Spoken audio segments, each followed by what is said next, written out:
Salut les players, on se retrouve pour une nouvelle vidéo. Voilà, les Madrilènes nous l'ont mis encore une fois de plus de mauvaise humeur. Ou alors c'est l'arbitrage, je ne sais pas. Mais en tout cas, il est de mauvais poil. Je vous le dis, il est de mauvais poil. Le Real qui n'arrive pas à gagner. C'est le troisième match consécutif en Liga sans victoire pour le Real Madrid. Et les merengues qui peuvent perdre cette première place parce qu'il y a là dans quelques secondes l'Atlético qui va sûrement se faire plaisir. Hein. Anderson, depuis, il n'a pas dit un mot. Écoute, à un moment donné, quand tu joues contre le Barça, l'Atlético, les arbitres et la fédération, bah c'est compliqué de gagner. Voilà. Lo que paso hoy es una puta vergüenza. Non, parce que j'ai pas envie que notre vidéo elle soit démonétisée, donc je vais parler en espagnol. Lo que paso hoy es una puta vergüenza. Comment il s'appelle l'autre là? Il s'appelle comment? José Luis Muñera Montero. Tu es una mierda. Una mierda total. ¿Entiendes? Una mierda. La Liga es una puta vergüenza. Si. Voilà ce que j'ai à dire. Générique.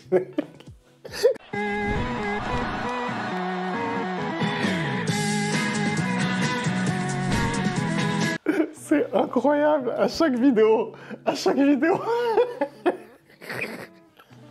Ah, j'en peux plus. J'en ai marre. J'en ai marre de venir m'asseoir ici et de ne pas débriefer du foot. J'en ai marre. J'en ai marre de venir m'asseoir et de parler semaine après semaine de la même chose.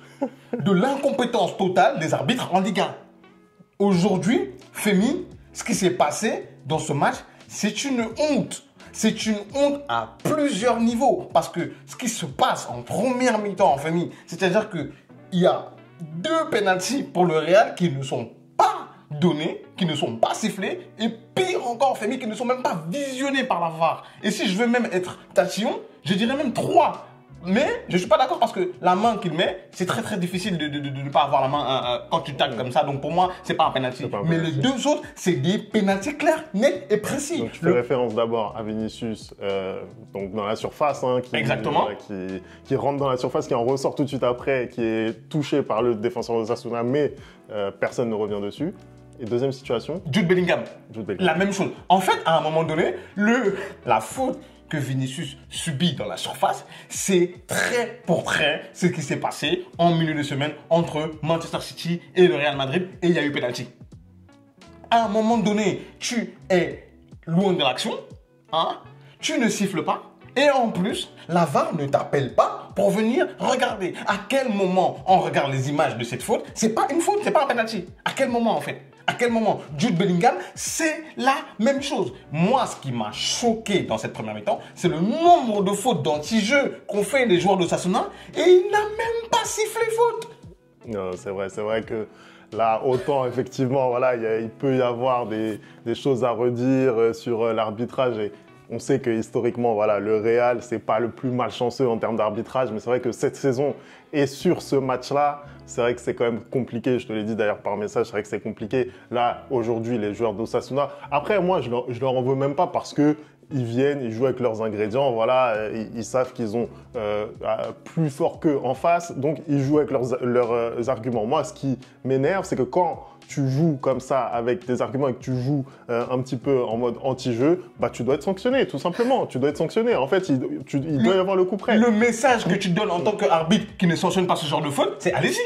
On se rend compte quand même que dans ce match-là, à un moment donné, Fran Garcia, il a été poussé en dehors des tribunes. Le mec, il n'a rien eu. À un moment donné, Kylian, il se prend une manchette dans la gorge. Le mec, il a rien. À un moment donné, on pousse Vinicius, il n'a rien. C'est-à-dire qu'en première mi-temps, Ancelotti a eu plus de cartons jaunes que l'équipe d'Osasuna. C'est extraordinaire, c'est lunaire en fait. Premier carton jaune, je crois que c'est à la 48e minute. Mais c'est pas possible. On marche sur la tête sur ce championnat. Et quand le Real, parce que moi je suis venu ici m'asseoir et dire que j'étais pas content de ce qu'avait fait le Real avec son communiqué, mais je suis désolé, faites des communiqués tous les jours en fait. Real Madrid TV, je suis désolé, faites des compilations des arbitres catastrophiques tous les jours parce qu'il faut que ça change. C'est pas possible. Le message que la Liga vient d'envoyer au Real là et à toutes les autres équipes, c'est que si vous voulez vous plaindre, on va vous montrer comment ça se passe. C'est ce qu'ils viennent de mettre. Je suis désolé, le match qui vient d'arriver là aujourd'hui, c'est un scandale. Le penalty qu'il y a eu contre l'Atlético Madrid, j'estimais déjà que c'était un scandale, mais c'est encore la même chose qu'on se prend là comme penalty. Après, sur le penalty, moi je suis désolé, pour moi, c'est penalty, je suis désolé. Femi, Après, je te l'ai dit la semaine dernière, il faut qu'on arrête d'interpréter le football comme des robots. À un moment donné, l'action, elle est terminée, Femi. En fait, moi, je te le dis la semaine dernière, si Camavinga ou Tchouaméni font cette faute-là et que ça empêche, par exemple, le joueur de tirer le ballon ou ça, il contre le ballon, il y a penalty sans problème. À un moment donné, là, il a tiré le ballon. Camavinga, dans son élan, le touche, mais le ballon est déjà... Au moment où il le touche, même le ballon est déjà dehors. On va pas siffler penalty là-dessus. En fait, si on commence à siffler ce genre de penalty-là, on va siffler énormément de penalty. Et puis, tu sais quoi? Il n'y a même pas de souci. Il n'y a aucun problème. Tu sais quoi? Il y a penalty. Parce que on va dire que là, il le voit pas. La VAR l'appelle et va lui dire, OK, va regarder les images. Et il siffle le penalty. Il n'y a aucun souci. Je vais te dire quoi? C'est une interprétation par rapport à l'arbitre. Mais dans ce cas-là, pourquoi les deux autres penalty du Real, il n'y a pas eu d'avare? Non, bien sûr, bien sûr. En fait, c'est deux poids de mesure. Sur les deux autres pénaltys, effectivement, oui. Tu dois au moins aller revisionner.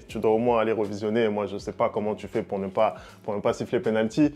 Si je reviens en plus un petit peu sur le jeu, c'est vrai que le Real, honnêtement, la première période, elle est carrée de la part du Real, on va pas se mentir. Ils font le nécessaire, ils font ce qu'il faut, ils arrivent à ouvrir le score, sous l'impulsion en plus d'un bon Kylian. Je pense que Osasuna, sur la première période, ils ont quasiment rien proposé. Je pense qu'ils ont dû attendre peut-être la 20e minute avant d'avoir ne serait-ce qu'un tir. Donc, ils ont vraiment été acculés sur cette première mi-temps. Ils ont mieux terminé quand même Osasuna. Mais c'est normal, ils étaient à 10 contre 11. Plus que monsieur l'arbitre a décidé de faire une fois de plus du zèle.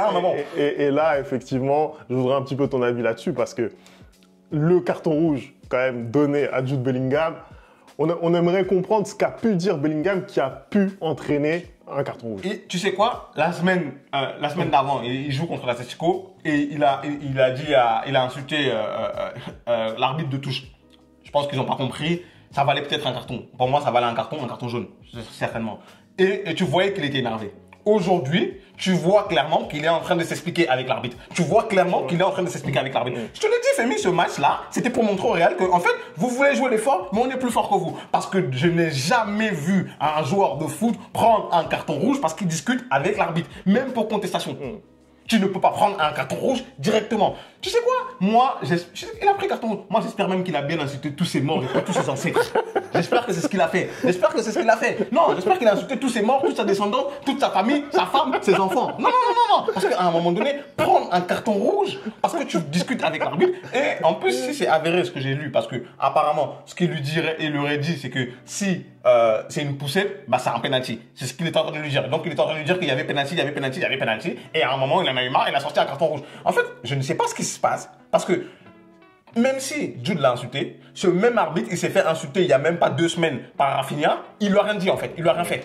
Donc à un moment donné, pourquoi tu veux venir faire les cobayes ici? Non, parce que bien évidemment, tu sais que quand tu vas faire du zèle contre le Real Madrid, bah, ça va être en Mondiovision. Bien évidemment, tu sais que contre le Real Madrid, c'est une proie facile parce que on aime beaucoup dire que ouais, le Real, l'arbitrage, tout ça. Non, arrêtons. Depuis la saison dernière, l'arbitrage en Liga, il est encore plus catastrophique qu'à l'accoutumée. Moi, j'ai vu des classicos où Varane, il se mange une balayette, Suarez va marquer le but, il n'y a rien. J'ai vu des dingueries dans ce championnat. Et quand est-ce que ça va cesser? Là, j'ai vu que les Ganes aussi, ils ont porté plainte contre l'arbitrage, en gros. Mais il faut que ça cesse. Aujourd'hui, le football espagnol, la Liga, la publicité de la Liga, elle est horrible à cause de ces gens qui prennent en otage notre football. Soyez juste. Moi, je ne suis pas en train de te dire qu'il ne devrait pas y avoir des pénaltys contre le Real Madrid. Soyez juste. Tu ne peux pas être un arbitre de haut niveau et sortir de cette mi-temps-là avec Osasuna qui a 0 carton jaune et 0 pénalty. Il doit y avoir minimum 2 pénaltys et 3 cartons jaunes ou voire 4 cartons jaunes pour Osasuna. Non, mais... Tu fausses le match. Là, ce soir, limite, on a l'impression que cet arbitre, il a parié. Limite, on a l'impression qu'il a parié en première mi-temps. Parce qu'en deuxième mi-temps, ça n'a rien à voir, l'arbitrage. Non, c'est vrai que c'est fou, honnêtement, que Osasuna termine cette première période avec même pas un carton jaune, même pas un seul petit carton jaune. C'est vrai que c'est compliqué. Et oui, pour revenir sur ce que tu disais sur Bellingham, effectivement, on n'a jamais vu un joueur qui est directement exclu parce qu'il a protesté. Effectivement, les images, elles ont l'air quand même de montrer un Bellingham plutôt calme qui, tente de s'expliquer avec l'arbitre. Et là, je voudrais quand même justement parler là-dessus parce que on a l'impression que c'est impossible de discuter avec un arbitre. Et moi, je t'en parle. Je regarde les matchs de Ligue 1 aussi en France tous les week-ends. t'as l'impression qu'on est face à des gendarmes. T'as l'impression, mais frérot, si tu veux être policier ou gendarme, tu vas passer le concours. Tu vas passer le concours tu veux. Tu vois ce que je veux dire? Là, sincèrement, on dirait que t'as pas le droit de parler avec eux. Non, mais déjà maintenant, ils ont mis une nouvelle règle comme quoi c'est que les capitaines qui ont le droit de parler avec eux. Et puis là, voilà, ça vient de tomber, je viens de lire. L'arbitre il m'a dit, fuck you. Hein, il m'a dit fuck you. C'est pas vrai, monsieur. C'était la semaine dernière, en fait. Parce que même Modric est venu dire à l'arbitre, non, c'est pas vrai. Il n'a rien dit du tout. Quand on regarde les images de Bellingham, on voit très bien quelqu'un qui est en train d'essayer de s'expliquer avec l'arbitre. En fait, je te dis que ils ont vu les images de ce qui s'est passé contre l'Atlético Madrid où il dit fuck you et en effet, il aurait dû prendre un carton jaune. Et puis même s'il dit fuck you, c'est un carton jaune en fait. Après, bon, tu t'exclus pas un joueur. En fait, quand tu regardes la physionomie du match, ce qui est en train de se passer, la dinguerie que l'arbitre est en train de pondre, je suis désolé, hein, j'ai même pas envie de parler de jeu aujourd'hui. Ça fait 9 minutes, on n'a même pas parlé de jeu. Tu veux parler de jeu, pourquoi? Tu veux pas? Y a quoi à dire là-dessus? Quand il gâche le match, quand il gâche totalement le match comme ça, y a quoi à dire? Y a quoi à dire? Non, c'est vrai que oui. Après, moi, voilà, je comprends que quand tu es arbitre, tu peux pas laisser passer une insulte. Mais clairement, en tout cas, le body language de Bellingham n'incite pas à croire qu'effectivement, il a pu dire une insulte. Et puis, la manière dont il est choqué de prendre le carton, parce que moi, je l'ai déjà vu Jude prendre des cartons quand il insulte l'arbitre. Il le sait très bien. La manière dont il lui parle calmement et la manière dont il est choqué de prendre son carton, ça se voit qu'il a... Après, de toute façon, il y a 40 000 caméras dans les matchs, on n'a qu'à lire sur les lèvres. J'ai envie de voir ce qu'il dit. Non, parce que dans le rapport, c'est sûr et certain qu'il va dire un truc. Donc, à un moment donné, s'il ment, hein, j'espère qu'il sera exclu. Parce que c'est plus possible, en fait. En fait, là, aujourd'hui, ils prennent en otage le sport. Ils prennent en otage le sport parce qu'ils se posent en victime. Comme quoi, à chaque fois, on conteste leurs décisions. Mais parce que vous faites de la merde, en fait. Vous faites de la merde. C'est pour ça qu'on conteste vos décisions. À un moment donné, si tout était carré, hein, si tout était expliqué. Moi, je suis désolé. Moi, je milite pour qu'on leur donne des micros à ces connards et pour qu'ils nous expliquent leurs décisions. Non, je suis désolé. À un moment donné, on peut pas continuer comme ça. On peut pas continuer comme ça. Là, comment tu m'expliques qu'il va même pas... En fait, tout est catastrophique parce que l'arbitre est catastrophique. Et puis maintenant, le fait que quand ils vont utiliser la VAR, bah, ça va être un peu sanctionné par rapport à leur prestation du match. Mais la VAR aussi est catastrophique maintenant. Mais on est où en fait? On met la VAR pour aider les arbitres, mais les deux outils sont catastrophiques. On en est où? Non, c'est vrai que c'est compliqué. Anderson, si on peut peut-être profiter là, des dernières minutes du débrief pour un petit peu parler football, c'est vrai que c'est compliqué dans ces conditions, mais au final, je le disais en intro, c'est une 3e contre-performance d'affilée en Liga pour le Real. Il y a quand même une explication. Au-delà de l'arbitrage, on voit quand même que le Real est dans une période un petit peu plus compliquée. Ils avaient bien démarré jusqu'à ce qu'ils se retrouvent en infériorité numérique. C'est quoi ton sentiment déjà sur la presta madrilène? Est-ce que pour toi, l'arbitrage explique tout ce qui se passe là côté Real, notamment en Liga? Ça fait deux matchs où on se fait voler. Je sais pas là, je sais plus c'est contre qui qu'on a perdu en Liga dernièrement, mais le match contre merci l'Espagnol, il y a aucun problème. Père, moi je suis le premier à venir m'asseoir ici quand c'est mes joueurs qui sont fautifs, je dis que ce sont mes joueurs qui sont fautifs. Contre l'Atlético, on se fait voler parce que jamais de la vie c'est un penalty et ce soir on se fait voler et ils gâchent totalement le match parce que quand on voit la manière dont le Real a commencé le match, hein, ils allaient faire un très très bon match. Aujourd'hui, ils gâchent totalement le match et malgré ça, je suis même surpris qu'ils arrivent à avoir le match nul parce que moi je pensais qu'ils allaient totalement s'effondrer et perdre ce match-là parce que jouer à 11 contre 10 pratiquement toute une mi-temps, c'est très très compliqué même si tu t'appelles le Real Madrid. Mais aujourd'hui, je peux dire quoi en fait? Je peux dire quoi? Moi je trouve que mes joueurs ont fait le match qu'ils pouvaient faire. Je trouve que Vinicius a bien joué, je trouve que Mbappé a très bien joué. Je trouve que Valverde a bien joué. Je trouve que, hormis peut-être Modric que j'ai trouvé en dessous aujourd'hui, je trouve que la plupart des joueurs ont bien joué. Après, il y a une première mi-temps peut-être de Vinicius aussi qui est un petit peu... Voilà, plus compliqué. Qui est un petit peu plus compliqué. Je suis d'accord avec toi. Des actions où, voilà, de rater où il doit marquer, ça peut faire 2-0. C'est peut-être pas la même lecture. Mais effectivement, sur ce qu'il propose en deuxième période, Vinicius, c'est très fort. Et puis, tu as parlé du match de Kylian dans la continuité de ce qu'il est en train de faire. Il a encore marqué, peut-être sur l'action en fin de match, là, justement, où peut-être, selon moi, il peut faire mieux, justement, pas utiliser son pied droit, à mon avis. Ouais, j'ai regardé, mais bon, après, il n'a pas de pied gauche. Tu veux faire quoi? Parce qu'en soi, là, comment il est placé, je suis d'accord, il doit peut-être utiliser son pied gauche, mais en plus, après, j'ai vu Vinicius au centre, je me suis dit peut-être qu'il pouvait passer, mais non, finalement, c'est très, très compliqué de passer. En tant qu'attaquant, pour moi, il doit essayer de tirer. Après, Justement, je ne sais pas si c'est la bonne chose d'essayer de la mettre à mi-hauteur parce que j'entendais, je crois, Omar qui disait qu'en plus il essaie de le mettre à mi-hauteur et c'est une bonne chose. Pour moi, non, je pense que c'est peut-être essayer de le mettre au ras du sol à côté du poteau, c'est peut-être la meilleure solution. Mais même, je ne peux pas en vouloir à... Il a fait des efforts aujourd'hui, il a fait tous les efforts. Son but qui marque, c'est un très très beau but d'attaquant pour le coup. Hein, il fait un très bon déplacement. Le centre de Valverde est bon et sa remise, elle est juste... parfait. Vinicius, tu l'as dit, la première mi-temps, elle est très très compliquée. Hein. Je pense qu'il y a la tête, pour moi, par exemple, sur le centre de Mbappé, il doit la mettre, hein, mais son jeu de tête, il est totalement catastrophique.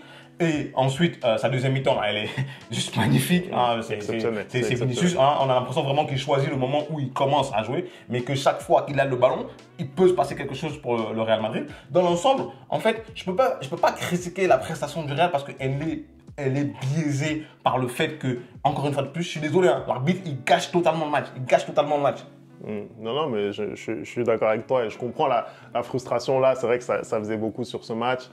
Ça ne fait plus que 2 points d'avance, Anderson. Hein, 2 points d'avance sur l'Atlético Madrid. Du coup, ça fait 3 points, il me semble, d'avance sur le FC Barcelone. C'est quoi là ton sentiment sur la course au titre en Liga qui est plus serrée que jamais? Mais j'en veux pas de cette Liga. J'en veux pas, non, franchement, ils ont qu'à la prendre et la donner à l'Atlético Madrid. Mais regarde les conditions dans lesquelles on joue, Femi. Regarde les conditions dans lesquelles on joue. Regarde les conditions dans lesquelles on joue, Femi. Chaque semaine, il y a un scandale. Chaque semaine, on vient s'asseoir pour dire que l'arbitrage n'est pas au niveau. Jusqu'à quand, en fait? Jusqu'à quand? Moi, ce que je veux cette saison, c'est qu'on constate à quel point les arbitres en Liga, c'est des grosses merdes. Et qu'on change le système.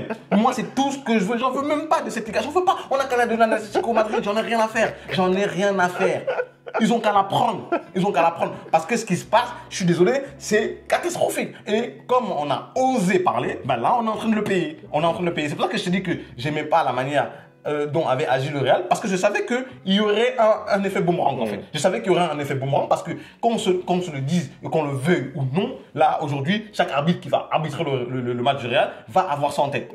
Non, bien sûr, forcément. Parce que ne pas siffler les fautes qu'il a sifflées en première mi-temps, c'est juste une aberration en fait. Arrêtons. À voir hein, si ça s'améliore pour les prochains matchs du Real, parce que là, effectivement, ça fait beaucoup de faits de jeu et de faits de match juste dans une seule rencontre. On verra ce que ça va donner. Je pense qu'on peut s'arrêter là sur le débrief. Hein. On a bien compris que l'arbitrage avait joué un rôle énorme dans le résultat de cette partie. Mais ça n'arrange pas les affaires du Real qui peut perdre sa première place en Liga. Qui va perdre.